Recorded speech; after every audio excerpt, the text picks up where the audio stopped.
Hello, everyone. Welcome to this beautiful, amazing channel and happy humans on this community. My name is Ruoyun. I am a digital marketer teaching and helping businesses who have been making change continue to amplify that into their communities through human-centered marketing and business. And we started this series because very often when I talk to my clients about marketing and social media and digital marketing, other topics start popping up. And then I'm like, I only know the nitty gritty just enough to help you direct it. But then if you need a deeper dive, here are these amazing experts that I have in my referral network that you could work to. And PJ, it happens to be one of my favorite humans because hand in hand, when we talk about social media and digital marketing, SEO pops up, advertising pops up, and it goes into like this like nitty gritty thing. And my joke is like, there are two big monsters. There's a social marketing side, and then there is the SEO side. Two little Mhm. monsters. Not everybody wants to do both.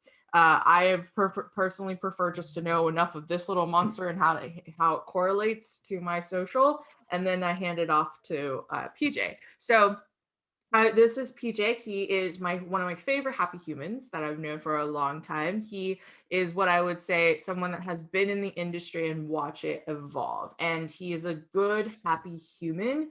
We always joke that finding a good SEO or digital marketer in general is like it's like finding a diamond in the hay or a needle in the haystack. It's like for every 100 bad digital marketers, you have one good marketer in that space. And so it's so when I have clients that come to me about SEO, I'm like, I have some really good happy humans, and PJ is one of them. So PJ, please go ahead and introduce yourself and your agency. Uh-huh. And again, Yeah, great. So my name is PJ Christie.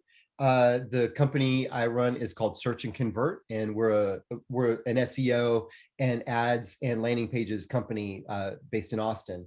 We got started here in Austin in 2016, and the interesting story about Search and Convert as a name is that I was running a sort of a freelancer practice before called Big Wheel and looking for a tagline.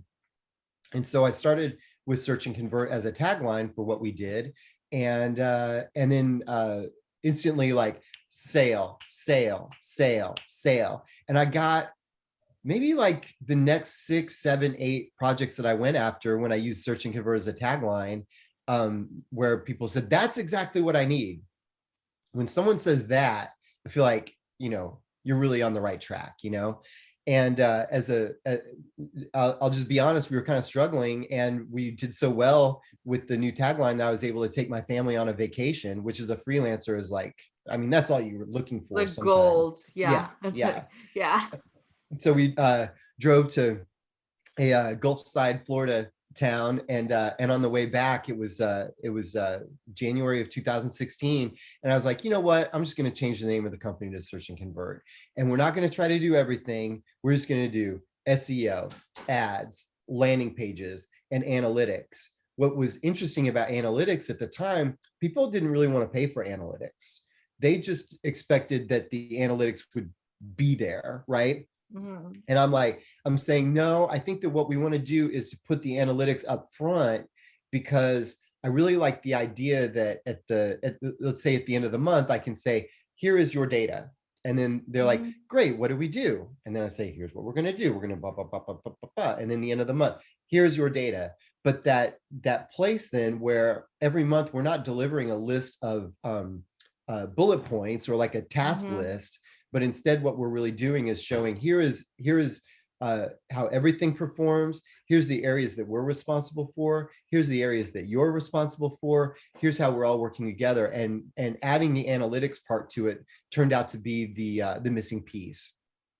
Right, So because people mhm, just assume it's like throwing spaghetti on the wall and seeing what sticks, which I mean, that mhm, is part of it in terms of content marketing for mhm, sure. But it's like we tell clients all the time of like, the algorithm's going to change. And mhm, especially now, like we're seeing like there's research out there that the post-pandemic world essentially accelerated technology by 5 years, mhm. right? And I Yeah. jokingly say it's like, oh, great. So we essentially got bumped up a couple of grades. We're Mhm, intellectually ready for that, but we are nowhere near emotionally ready for that in No. any single way. And so it's really nice and fun to see that we're like, what we tell our clients is like everything is changing essentially close to 48 hours. Like it used to be like 2 weeks, but it's 40 hours, but it's in the analytics. It's like in Hmm. understanding how it works together in the customer journey Hmm. piece. That's the piece that goes into it. And I love that you are like, we're starting there. We're Hmm. going to start there and then you can decide tactics, because which is why I love talking to you, because um a lot of like traditional SEO firms are like, here's all the like tactical functional things that I could do for you. And you're like, no, we're talking about here's the end result that we can Yeah. do for you. Yeah. Yeah. And I make no recommendations to my clients that aren't supported by data, you know, and uh, for example, I love blogging. I love the idea of content marketing. And but for an SEO person, that shouldn't necessarily be the first thing that we put out there for you. You know, if I'm coming in and saying the first thing you need to do is blog more, that's not what my clients are asking for. But if I can say, hey, we've done the research. This is a topic that has a lot of interest out there. It's timely. There's people having these conversations. Your business should maybe be a part of this conversation as well. And then by looking at keywords and competitive density and trends, we're able to say, not only do I think this sounds like an idea that you should run with, but here's all the supporting evidence that shows that it will work. I can still be wrong. But if I start with that supporting evidence, then at the end of it, I'm able to say I was right because, I was wrong because, and I love that I don't have to be right all the time. I just need to be able Yeah. to prove quickly whether it was a good move or a bad move, so that we can decide to either keep going with it or move on to something else. Right. That's the key piece that I don't think people realize. Like people come into this feeling like when we're talking about getting their marketing in gear, right? It's like they feel like it's like the hustling of a product launch. And I was like, your marketing and your digital marketing is not a hustle march. Yes, there's going to be like long tactical implementation plans in place for some things, but at the end of the day, it's about building a system that allows you Right, a to system. try stuff Hmm. around, right? So Hmm. let's nerd out a little bit. We nerd out a I'm little bit good. at the beginning Yeah. of like how the world has been changing from like Hmm. catalog, from like the analog and the catalog era that World. was Hmm. like 20 years ago. It's like Hmm. it when I say it's only 20 years ago, I'm like, that is a short time. And then Right. I think of the advance, like we're talking 5 years of advancement. Hmm. And I want to point this out because people are hearing all these headlines, right? Like they're hearing like Google is changing, third-party cookies are going, Hmm. um, Hmm. we're regulating left and right. Like when GDPR first landed, like PJ and I sat down and I was like, okay, what are your thoughts? And like both of our reactions are like, oh, we're finally getting regulated. This is about Hmm. time. Our reaction. We were like, I knew this day finally. would come. I knew this day would come. Yeah. Yeah, but it wasn't like for us, it wasn't like oh God, we're going to be held accountable, because we've always held ourselves accountable, right? Like Hmm.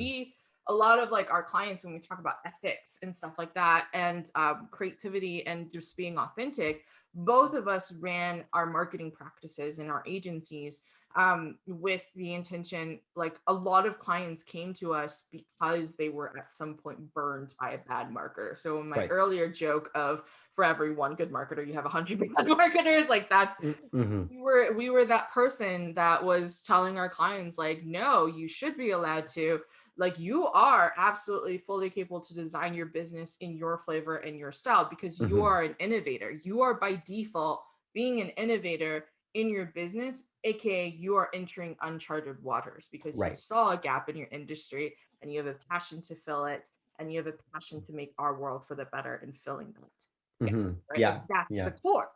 And Hmm. so like our natural inclination has been to be essentially like guard gatekeepers, being like, yes, no, right? Don't listen to And this. Don't listen to this idea. This idea I like. Right. Like right, like whoa. Come on. Yeah. Yeah. Yeah, we're always like that. And so Uh-huh. like, and when we first heard all of these regulations, we were like, oh, finally, like we should, and we've watched like in the last 2 3 years since GDPR came out, Mhm. we've noticed this need for more accountability, right? Yeah. And Yeah. so what you're seeing for to kind of like give some context, right? So to what we're gonna deep dive and talk about, because Mhm. the answer that everybody's asking is like, does okay, everything's getting regulated. Does advertising still work? Do Mhm. like we're in this like post social dilemma Netflix documentary launch, and everybody's essentially I haven't seen like it. every I haven't seen it yet, but I don't think I need to. I don't think I need I like watch bits and pieces of it. I watched the trailer and like I was like, yeah, of course all this stuff is happening. And then I have Mhm. like Mhm. many people around me who are like, roaring, this Yeah. stuff is happening. And I was like, As though it was your responsibility to tell them like all along about it. I was like, well, for my friends that wanted to get nerdy about this and understand experience, or my Mhm. clients, Mhm. they Mhm. watched it They and they're know, like, right? oh, you've talked about this to me already, and Mhm. I was Right. like, Right. yes, Mhm. absolutely, right. The people around me that like I've never gotten an opportunity to explain how this works to came to me like very distraught, and I was like, how? And then my next question was, okay, I love you guys, but did you not assume that you got access to this powerful technology for free and still have it for free? Mhm. Like that there's not an additional cost to That it, there's not, right? yeah, Like that there's not a trade-off. Uh-huh. Yeah. this is not this is a business. They are a business at the end of the day. And so let Mhm. me kind of give some context for those that are listening is that we are hitting um about so it was like 20 it was so 2018 hit March 10 years, so we're like hitting 12 13 15 years into social Mhm. marketing. And how my best explanation of the larger context and shift of conversation before we go into the nitty gritty of does advertising work, Mhm. and then I'm just going to hand it off to you. But for those of you that are just trying to grapple and understand what's happening in our industry, is that it is a media industry. Mhm. And just like TV and radio, we are now getting regulated, just like how when food industry came around back in the Mhm. day, Yeah. like you created the FDA, you created all of these things because you're like, oh, we have to regulate this for the better. Like you have good food today. Because if Mhm. you go to certain they're like developing countries, you don't got good food because they don't got the FDA protocols that we do, or Right. the amazing protocols that you see out of Europe, right? Like you Right. don't have that. And Mhm. so just like that, you have that on a on like a full digital scale, because media consumption is a form of consumption. It Mhm. just affects your mental mindset versus your physical body, like, right? And so that is what's happening right now. And so you're hearing a lot of these pieces. And so what's coming up as a question is like, does advertising still work? So let's go. Mhm. PJ, I would love for you to speak on this, is just kind of like what the new laws are and how that's shifting. And you're watching also, so like simultaneously we're getting regulated, and then companies, the big tech companies like Google and Apple are like having essentially demand from their consumer Their base being users. like, Uh-huh. you needed to fix this too, Mhm. Right. right? Right. Like, and so that's why you're hearing things like third party cookies are going away, Mhm. and stuff like, and these like user instincts of like giving, like, I need my choice back. I've Mhm. essentially been uh given understanding of what's happening and I need it back. So, can you speak a little bit more about that for those that are just tuning in and have only been watching triggering headlines and haven't had bandwidth to dive in Sure. yet? Yeah. Yeah.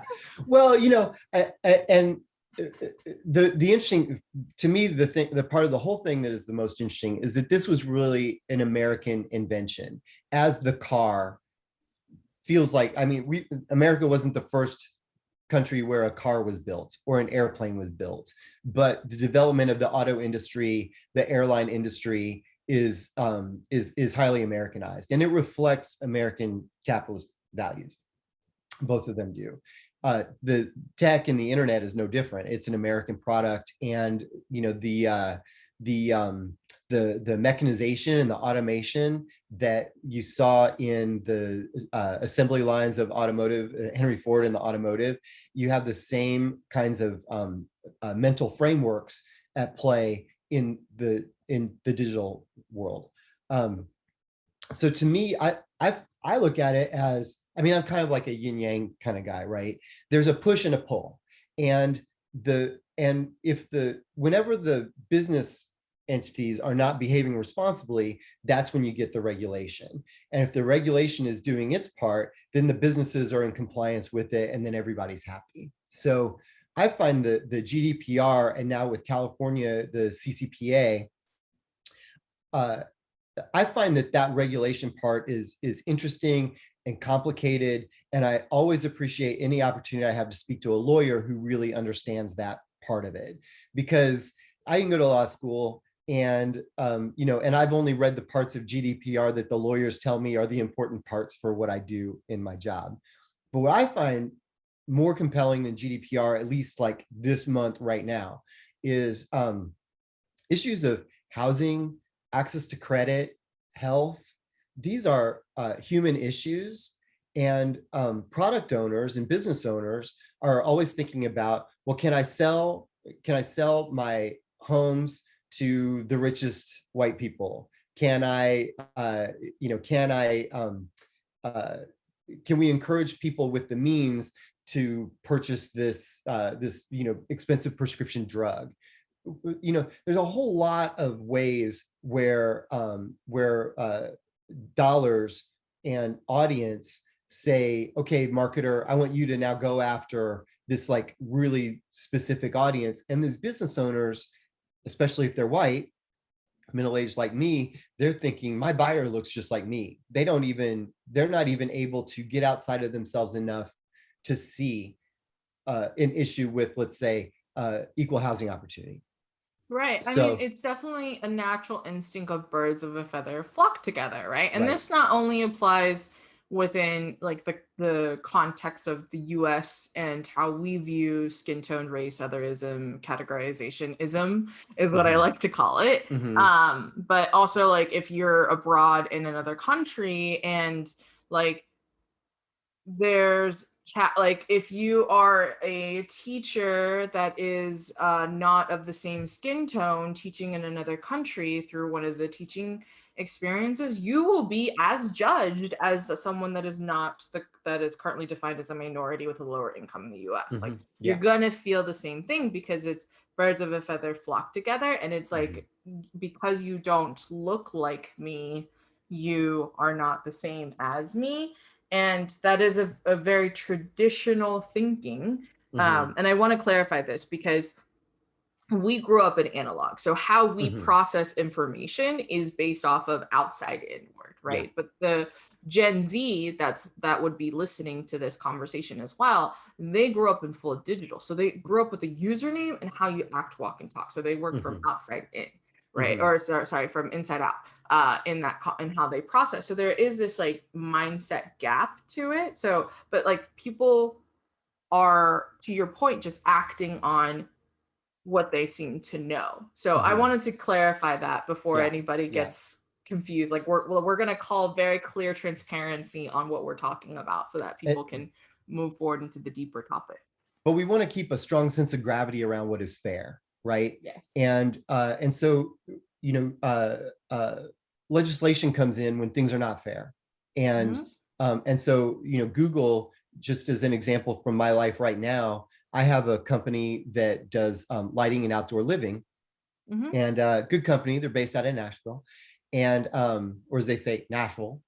And what they do, and if I set up their ads to target zip codes, Google will say, you know what, let's not target by zip code. It's going to be a little bit more fair. It's going to be, you're going to reach more humans if you have if you are more inclusive in your targeting. And so they'll actually disable entire features of Google Ads if they feel like the advertiser is not operating in the best interest of the community, right. And so then that comes back to us. It's like, oh, geez, okay, well, it turns out that I need to turn off ad personalization. So the personalization is the part where I know Ruoyun and people like you, right? Mm-hmm. Ruoyun's been to my site. I know people like her. I'm going to, they're probably buying SEO. I'm going to put myself in front of Ruoyun and people like her. Mm-hmm. Well, uh, I'm really leaving out a lot of people, I'm Mm-hmm. really leaving out a lot of businesses. And like we saw we started up the Black Businesses Matter Mm-hmm. program in the summertime. Basically, I'm just offering free services for Black owned businesses. I'm doing the Mm-hmm. same thing that I would do for a corporate client, but I'm doing it for free just because you're a founder of color. Um, Mm-hmm. and to them, they're like, wow, I never thought that anybody would care enough to help me in this Mm-hmm. way. And if you're thinking about, let's just speak about the African American community, although there are many communities we could spotlight here. If I have a lot of difficulty recruiting minorities to come into SEO, because in Mm-hmm. their community, they're looking around, they're like, I've never known anybody who's been paid $1 to do Mm-hmm. this. And you and I Mm-hmm. are like, well, with just a little bit of training, you could easily start making 30 an hour doing SEO, up to 200 an hour. And the Mm-hmm. barrier to entry is really just your own motivation, your own Mm-hmm. Willingness to how, be a nerd about it. Yeah, yeah, basically. yeah, Yeah. really, yeah. Do you want to buy in? Yeah. And it's an easy thing to buy into, but it's really only going to happen that we develop a strong base of businesses when they have Right. access to the same information, that where they don't need Mm-hmm. $125 an hour for an agency to come in and do this work. Instead, I'm coming in, I'm doing it for them. I'm saying, do you want to take this over? If not, I'll keep doing it for you. But also, if you do, I'm going to show you how to do it, so you don't need this, like, you don't need to pay for this service anymore. And Right. it's been a really rewarding experience to go through this. It really gets me out of my mindset that Right. I have corporate clients, and then I make music when I can, into, I'm really trying to make a difference in the Austin community this way. Right. And that's like how you show up in your talents, right? Like if we're talking about what you're doing is like you genuinely seek to want to help like and make things feel more equal. Like, Hmm. and this is your way of showing up to do that, Hmm. right? We're talking about this hard stuff because the pieces to your point earlier is that what's happening in regulation and legislation is that we're setting boundaries so that there is equal opportunity in Hmm. place, right? Like there's, and the example of regulation that you talked about, a lot of people when they think about regulating data and marketing, they think about, oh, like how are you receiving my data? But the other side that's actually more viable for us as marketers is like, what are we allowed to market to, Yeah. et What are you going cetera. to do with it? Right. Hmm. You're right. Hmm. Exactly. Yeah. And then so for very specific types of industries, yeah, for those of you that are hearing this for the first time, and even in social ads, there is a special ads category, Hmm. meaning if you are in housing, credit opportunities, etc., you cannot run personalized like a personal There's different campaign. rules. Yeah, there's Yeah, different rules. like you have to do that. And from a content perspective, like so if you're there's it's with advertising, it's two variables: content and audience. Are you Mhm. talking to the right people? And then do you have the correct content that resounds with your people? Right. Mhm. So like the human element is most of the time developed on the content side. Audience targeting, though, for a long time, and correct me if I'm wrong, but for a long time, the traditional practices of advertising is let me try to get as specific as possible in my audience, and then I'll hope and pray that my content can land because I didn't invest in my content. Yeah. But what we're saying with this is like we're defining as a society that while that is a good practice to attract who you want, um, we have to understand that our current society today was built on a system where people were intentionally left out. Mhm. And in order for us to progress forward where we can reach true equilibrium, like where people get an equal chance, then we have to insert these measures into place, right? Like Right. that is the rational reasoning of why we're seeing all this stuff today. And how, and correct me if I'm wrong, what is changing is that there's more further emphasis on content resounding versus ad, because you're like, well, I can't run a high level targeted ad anymore. Yeah. Well, you can a little bit, right? I mean, Yeah. from what I'm doing, you and I, we talk a lot about leaning in, right? Or what they used to call it leaning forward, but leaning in is similar, right? So there's a place with what I do where I'm trying to build a lean forward experience, right? In an analog era, that would be like, all right, you've got my attention. What are we talking about here? Right. Yeah. Right. And then, but a lot of what happens on what I'm doing, especially when I'm trying to introduce a brand in a very broad kind of way, is this kind of lean backwards experience where someone is like, they might be on YouTube watching a Neil Young live video, let's say. Right. And then we can weave our message in along the YouTube stream over here, right? So there's a little bit of like passive sort of introduction of a brand, when we talk about AIDA, so it's awareness first. A lot of times that awareness needs to be a lean back experience. You need to find a way that your message fits in with what is already there. And that's context. I mean, right. But and like, it's like the joke is like, you don't go in for the first kiss in like the first 10 seconds. Well, I you do have to have the awareness. Yeah. Right. But like you could, but what that's what you're talking about with awareness is like, you're in the same circle of people. Like we're not using, like, birds of a feather connection is a part of human psychology, but instead of using it as a way to make it so exclusive, we're taking it from another perspective. We're innovating to talk about like, let's be in the same room of ideal conversations from an advertising. And in AIDA, that's really where we get to interest and desire. That being able to make a human connection with somebody is really important to getting beyond that. Like, I've heard of this, but I don't really know what it means to me. But boy, when you've got a good salesperson or somebody who really knows and loves their craft and is willing to talk in depth about it, that's marketing. And that's what I love about your human-centered marketing push, trying to make sure that people are thinking about, who they are, what's their message, how do they relate. And when we see these business owners who are like, well, I put up a big commerce store and sure, my images are broken, but that's not going to stop somebody from buying, is it? Oh yeah, that'll definitely stop somebody from buying. You have 6 seconds to get on someone's website.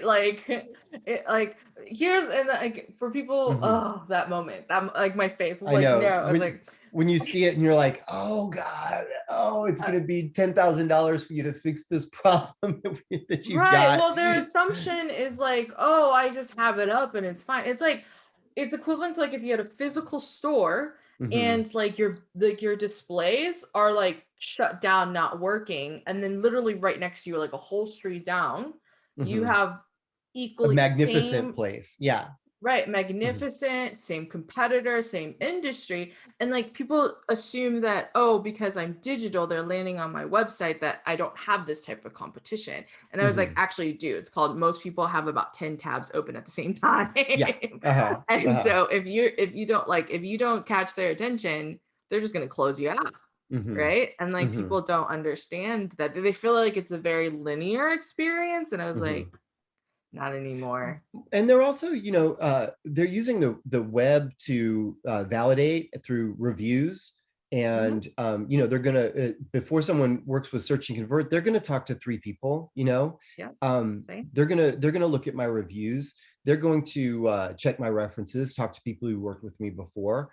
And that's great. I love it. I love that kind of scrutiny because, I have been building a lot of really great relationships in Austin and around the country over the 20 years I've been working. It's almost unfair for me to be competing against the freelancer because, well, I'm just a better salesperson for one thing. I've got a better operation. I've got a better system than a lot of freelancers do. And I'm just talking about the typical freelancer. I'm sure that I know that there's outstanding freelancers in SEO. They keep me we sharp. Usually try to scoop them afterwards. Yeah, I would rather hire them than compete against them if they're that good. I've also found that just talking to a lot of a wide range of business owners from a wide range of industries makes me really sharp when it comes to a new opportunity, because I've probably already done something like that before. Right. And to be able to speak to results and have good reviews, I mean, reviews are everything right now. Oh yeah, They it's really social are. proof, right? Yeah, And right. so the original question is about, does advertising work? And what we've described is like, yes, it does, but we're changing the whole entire tune of Mm-hmm. how we do it. And in fact, we're actually doing it the correct way. Like you just gave a beautiful example of the most powerful form of marketing, word of mouth, Mm-hmm. right? Mm-hmm. And all we're doing now is adjusting the way that we're going away from, like, people assume that advertising is about hunting for your next Mm-hmm. customer. And what Mm-hmm. you're describing in the way that you described word of mouth and how you built your network and having social proof and all the things is about, like, really good business is done through farming, Mm-hmm. like Mm-hmm. farming and investing in your community at that point. And social proof is key in that space, right? Like, Mm-hmm. and we're talking about competition where, like, you got 10 tabs open, aka 10 virtual Noise, a lot of storefronts, noise. Mm-hmm. lots of Mm-hmm. noise, lots Mm-hmm. of surface things, and Mm-hmm. SEO stuff where we're like, they're really like, we stand out and we're comfortable and confident of being put under the scrutiny of reviews because we know Mm-hmm. what we're doing and where we're here and all the things. And social proof is absolutely key, right? Like, Yeah. because, and I talk about this a lot where you are, because we are 5 years accelerated, it's not just the technology that accelerated, right? Like the Mm-hmm. reason why we accelerated so fast is because everyone was forced to be online, Yeah. And level including up. your grandma, Mm-hmm. Mm-hmm. including your grandma born in 1930s or 40s and She's like on her lived through the world iPad. wars. Mm-hmm. She on her iPad. Like my Mm-hmm. grandma's really good on WeChat. I was Mm-hmm. very amazed, right? Mm-hmm. Like she sent me mukbangs yesterday on Uh-huh. like, and watching like people eat food, like that trendy video. She's sending me this stuff. She's like, "Oh yeah, I love it." And I was like, "Grandma, you're watching a me?" Like that was my reaction to it, but it was great. Mm-hmm. So, Mm-hmm. but the thing is, like, um you have that audience, and yes, they're consuming fun content, and you feel like there's like that level of same connection, being a digital native versus talking to older generation that's not. But Mm-hmm. it's understanding that they still care about the tactical, right? Like Mm-hmm. my grandma is like, yes, I know, like my grandma is a wonderful example of this. And she's literally like, I don't feel comfortable with going on their version. My grandma lives in China, so Mm-hmm. she's like on Baidu, Amazon, like China's version of It's a different Amazon. internet experience, I'm sure. Mm-hmm. Oh, 1,000%. Mm-hmm. Like she's not comfortable with shopping on like equivalent to an Amazon. Mm-hmm. And she can't go out because COVID. And Mm-hmm. so where she likes to do and feel. And so what she's actually done and what you've seen as a surge is the TV infomercials. So my grandmother feels confident of TV infomercials because they're pre-vetted by a network Mm-hmm. versus she can't, because she can't touch and feel something like she can in a store, and she doesn't have the pre-vetted buyer distribution of a physical store on their version of Amazon, Mm-hmm. right? Then she relies to TV, right? So that was her thing. And so to understand that, like when we talk about social proof, it's not just because you went from having 5 competitors to suddenly 50. It's Mm-hmm. also about that you now have a whole new audience that just doesn't understand or like is so confident that what they're going to get is going to be real because they like to touch and feel it first, Yeah. Yeah. right? Like, And so business owners need to earn that trust. And, that trust is like a butterfly. You don't want to kill the butterfly. You don't want to take right. that thing that makes you great and then ruin it by not following through on the what your product needs to do what you say it's going to do.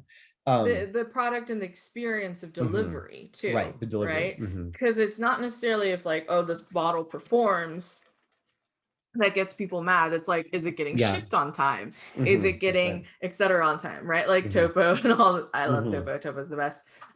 So like, is it going to get shipped on time? Is it going to live into different things? Like that's all part of it too. And you're right. It's like it's fleeting, right? We Hmm. talk about brand loyalty because we grew up where like laundry detergent, really good example, right? Like Hmm. what laundry detergent do you use? There's a high chance that your first laundry detergent that you ever bought was because your parents bought it too, right? Tide, And so on and so forth. Tide Yeah, for I me. was Hmm. Tide. Yeah, I was Tide too. My Hmm. parents lived by Tide, and then I Hmm. started doing research about how it affects my skin. Now And I'm yeah, all free and clear, right? yeah, I same. love the yeah, I am all free and clear. Give me minimal sense, minimal Same. don't put those plastic microplastics in there, right? There's a Correct. lot of things I'm looking for now in my detergent that, and Right.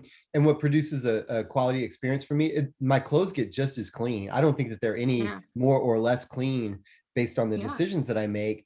But my son has allergy sensitivities, Yeah. and it's a place where the old product was hurting my son and the new Hmm. product is not. So that creates a lot of loyalty for me, because I mean, gosh, anyone with kids who's had to deal with a croup attack or something like that. Oh Yeah. shoot. Oh, all good. My God.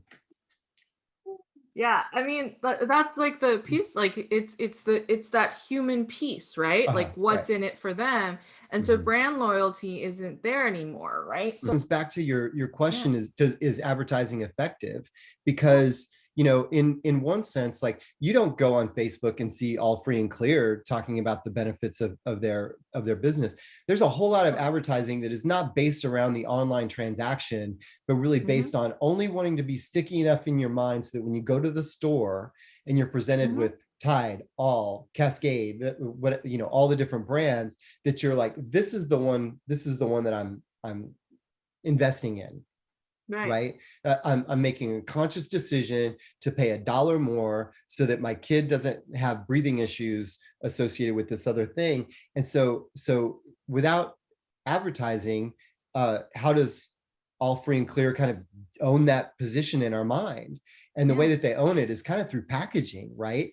Right. So there is a place where, for these consumer brands, the packaging and the way you present your benefit through packaging is not advertising, but Hmm. is more impactful. And it's really like, when you're at the place where you're making decisions, what are your cues, right? Hmm. And advertising can be that cue as much Hmm. as consumer packaging can. Right. Yeah. But advertising in itself is never going to create the lean backward to the lean forward, to the retaining that information, to seeking only the store that sells only this product. Advertising doesn't do a great job of that, but Hmm. it's really great at that point where your product has a cost, your product has something that it sells for, and in that is where your business lives or dies, right? In Right. that Right. difference. And Yeah. you're going to be it's a whole lot easier to sell that increase in cost if that benefit is really clear, because of supply and demand. Right. It's But value. It's the mhm, value perception that goes into it. And when we talk about advertising, like people, to your point, is like people assume that if I run this ad, I'm going to get sales. Like they just mhm, think, like in their brain, they think advertising equals sales. And I was actually, mhm. and I was like, but if you look at full blown companies, there's an advertising department and then there's a sales department, Right, they're not the right? same people. Mhm, They're not the same people, and mhm, people get confused with mhm, this. It's like mhm, PR people are confused to be events people and influencer people, etc. And I was like, they mhm. all work together in this intricate wheel. Yeah. Your advertising is designed to be expansion, so getting yourself into the new market and on fresh eyes, but then you have to convert them through with the Mhm, sales team. And mhm, that sales team can be a combination of like your online presence, right? So that mhm, social proof that we talk about, functioning mhm. website, so Yeah, much. Like I clear benefit. after Mhm, right, my mhm, favorite tip that PJ has instilled in me that I now ask every client is, they're like, "Oh, Google Analytics," and we talk about analytics and all the things, because I mhm, we talk about like conversions points to it. mhm, Um and to your point earlier, it's like we're on the same page where it's like I can give you all the different strategies, but until I know how your customer journey goes and where their decision points change goes and Mhm. how that value changes as it goes. Mhm. I can't give you specific strategies, right? But the Mhm. thing is, like, when we talk about like getting people through the door, or and we have the customer journey, there's actual, my favorite piece that you give me is heat mapping. Like, I Mhm. tell Yeah, all of my clients to heat it's map cool. now, It's because cool.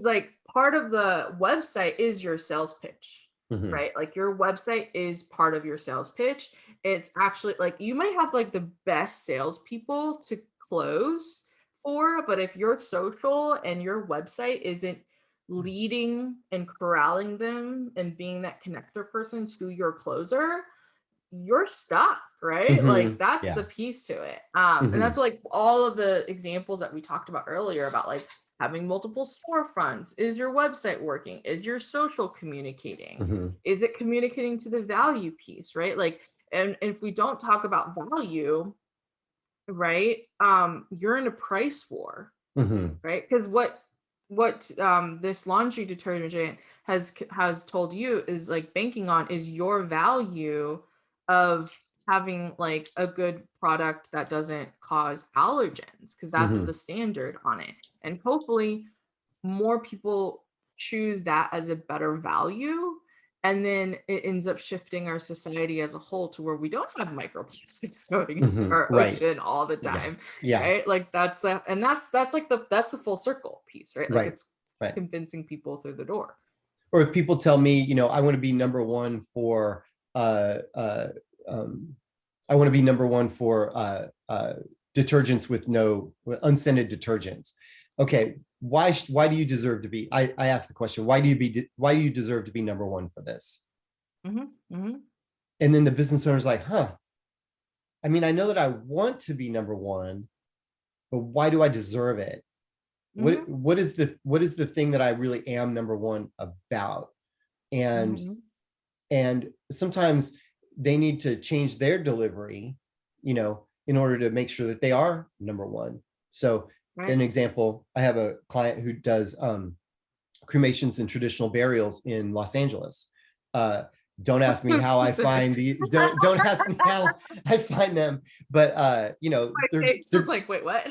yeah, they're great people. I mean, some of the best people I've ever met in this Yeah. in this client world. Yeah. And I they're mean, you like, got to we be compassionate for that. Like, that's like, we're talking about oh, death at that point. Yeah. oh gosh. Yeah. And part of it is like, well, okay, we need to do our due diligence. And so we set up CallRail. Mhm. CallRail is just one of these tools where you can if someone says, if you call someone, it says this call may be monitored for Yeah. customer Yeah. training or something like that. Yeah. That's what we're Yeah. doing, right? We're listening to it. We're like, okay, this person has a death in the family, Mhm. and they're speaking to a traditional burial advisor. Mhm. Does that traditional burial advisor, are they em- em- empathetic, right? Right. are Are are they they showing coming the with compassion? right, Yeah. right? And a lot of times that person who's on the phone, they may be dealing with any of the five stages of grief. You don't know, right? Mhm. Mhm. You don't know if they're thinking I need to get through this as cheaply as possible, or if they're Mhm. thinking, I've got $100,000 to spend on a memorial for somebody, right? Mhm. But it's Mhm. really easy for this client of mine when they say, no, I want to be number one for traditional burials in Los Angeles. I say, why should you be number one for that? And they're like, well, have you seen our grounds? And then they bring up photos of the grounds, and it's beautiful and it's manicured, and there's flowers everywhere and gardens and fountains and these very respectful colonnades, Mhm. and you're like, oh yeah, you probably are like the Yeah. best option for traditional burial in Los Angeles. That makes my job a lot easier. Right. Yeah, because you got to believe in the product in order to sell it, right? And this is Mhm. like applies to everything. And like, and the thing is, like, when we ask that as marketers, it's not about asking about credibility, but more about, do you have the confidence? Do you Mhm. have like the visual products that we can then market, right? Mhm. Yeah. Like, the in order to be the best salesperson, like you have to be confident in the product. And if you're not confident as a business owner, it's really hard for us as marketers. It's like pulling teeth. I'm just like, it's like I can see your potential, but you gotta believe it yourself. You got to believe Right? it. Yeah. Right? Like you gotta believe it yourself at that point. What we're saying to all of those that are listening is we're talking back to basics, guys. Like that's the piece of this. Like when you hear about the changing of regulation, we've explained to you why it's happening. We explained to you that it's going to continue happening. We explained to you like advertising isn't the end all be all silver bullet. And we're inviting all of you that are listening that it's time to go back to basics, because that's the core of all of this, right? Like we talked about entering market. We talked about entering competition, like going back to basics so that we can have an easier, like when you come to us to market, because we're your projectors, right? Like we amplify and project like an actual physical projector, the rainbow of which your business shows up online. And you have to be confident in that before we can even get you to the point to where you feel 100%. Otherwise, it's like this flickering rainbow approach. Marketing doesn't solve problems, it illuminates problems, right? And you know, the challenge for people who are listening to us that I would put on your plate is how are you meeting that challenge? You know, how are you really ready to go through a marketing program that is going to tell you something like, I need to really question my fundamental assumptions about this business, about my audience, about just technology and its role within my business? Are you really ready to examine that? Because I hope you are. And if you're not, then, you know, then there may be somebody better for you than me. But you know, I always like to call it the not yet conversation, not yet, right? Like it's it's like I see that you have so much potential and you're so good, but I don't want you to invest this dollar amount with me. Like we know we're going to get you good. The question is, am I pulling teeth along the way? Or and like, is it the best timing, right? So I always like to say for those clients that I'm like, you have so much potential, I can't wait to see what you do next.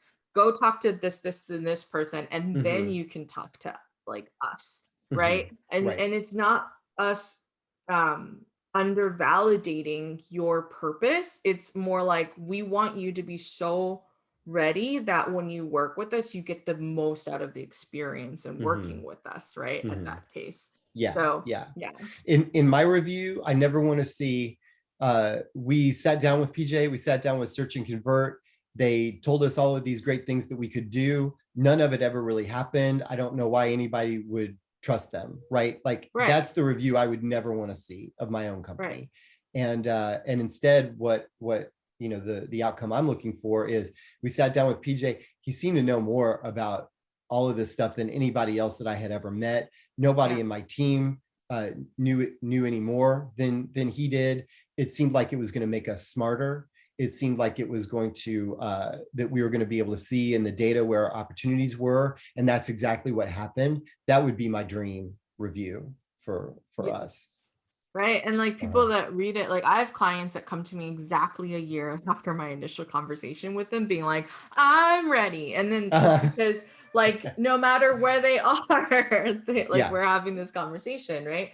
So, I'm curious to like get people to walk away. Like if we're inviting them for a large conversation. Right. But like, what is to kind of wrap things up, what is a single like good next step or thought process, or in all of, because we covered so much, right? We're basically talking about how do you deal with the gigantic pivoting change that is upon us as the world continues to pivot and change in very large ways, right? So it's a huge info, but like what is like one thing that they can tactically just start as their first step into the unknown? Because the unknown that we're describing, there's a lot to it. And it's scary. And it's scary. And there's you know, the new rules are getting written all the time. I would say find whatever your particular needs are, wherever your particular community is, find people that you trust to give you good advice. Because, you know, by the time you're coming to me, it's kind of expensive, right? But there's a lot that people can do towards just educating themselves through trustworthy resources. Blogs and newsletters of, you know, search engine, SEO Moz, or just Moz now. They do a great job. Google does a lot of great work as far as letting people know about changes in the platform. Find some sources that you trust, that you are interested in the way they present their education content. And I mean, there's so much good education content out there. But I would say that is sort of the first step, is find those content providers that you trust and love. Make sure it's fresh. There's a lot of stale information out there about SEO because it's been around for so long. Like, look at the publication date, guys. Look at the publication date. Yeah. Just like if you were searching for news, you wouldn't care about something that happened 2017 as much as something now. Well, the great thing about Google is there's a tools feature where you can show only results from the last 24 hours or only show results from the last 30 days. If you really want to know about changes in the function of the tools or the regulations or people's interpretation of those regulations, I would say definitely make sure that you're only searching for the freshest content. And that can be a challenge because the people who've had years to optimize are probably at the top of that list when they don't deserve to be, because it's not as timely or relevant. Right. But I think find people you trust and then listen to what they have to say.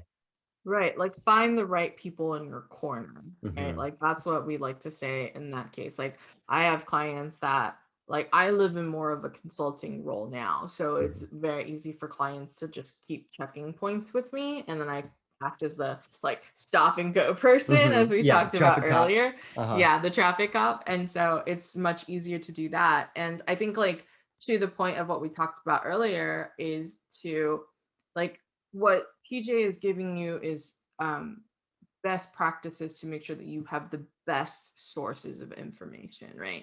And what we said earlier was, here's how to process that information, which is what's in it for your business. Right? You have to filter and process all this data that's coming through. We can tell you yes or no, but we need to know who you are before we can give you the best yes or no answer to these things. So on any given day, you and I are the same, right? We have our experiences, we have what we've learned, what we know, but the idea that we're going to brainstorm the best idea in a 1-hour Zoom call with a client, I mean, maybe we'll get lucky, right? Maybe that's the way that we can make it work. But to me, I'm way more interested in the data and the research that tells us whether it's a good idea, because I don't ever want it to just be my best idea that drives everybody. I think we need to come up with ideas. We need to try the things that are most likely to work. And then if they do, keep going with them. And if they don't, recognize, hey, we thought that this was right. And now we're moving on. You can't be afraid to be wrong. Of trying as you go. Exactly. Don't be afraid if you're wrong, right? You gotta try as you go. And my thing is, I'm available for 1 hour just because it's more of they're in they've tried it and they're trying to understand it, and that's where I kick in at that point. But and that's an example of an advisor person that PJ is talking about. And it's figuring out who you're. I have an advisory board that I operate with. You have a similar group of advisory counselors that are elders. Council of elders is a term that a client of mine used. And so have that, you don't have to be alone in this. I think that's the big thing that we want to end with for all of those that are feeling highly intimidated by everything that's changing, is that you're not alone in this process. And it's just about trying and seeing what works for you. And it's not the same answer for everyone. So, right. I do think that you should go ahead and have fun, because if you're waiting to have fun, if you're waiting for some approval or some message from the universe that says, okay, now I've done all the hard, boring work, now it's time for me to have fun, you will never get to that point. Life is too short to not enjoy it. Life is too short. You gotta build in the fun along the way. Otherwise people burn out. Clients burn out on providers burn out on clients, audiences burn out on messaging. Anybody, for anybody, it can be stale. But if you're if you're fun, if you're genuine, if you're, not afraid to be a little funky, not afraid to show off, the record collection and I've got a Yes. collection of guitars back here. If you're not afraid to show off that stuff, then there's probably going to always be something interesting for you to talk about. And, when things start getting stale, that's when you're just part of the noise. Right. That's why your bio starts with that you're a I am a funky dancer. I can't help it. Yes. I can't help it, That's a movement. That's the piece. Well, thank you so much again, PJ, for being Thanks part for of this having me, Roy. conversation. Yeah. It's amazing. I love it. Like, we can talk about so many things. If you are interested, if there are topics that piqued your interest, feel free to go check out PJ and his amazing team. Thank you guys so much for listening. Have a good day. Have a good day. Bye.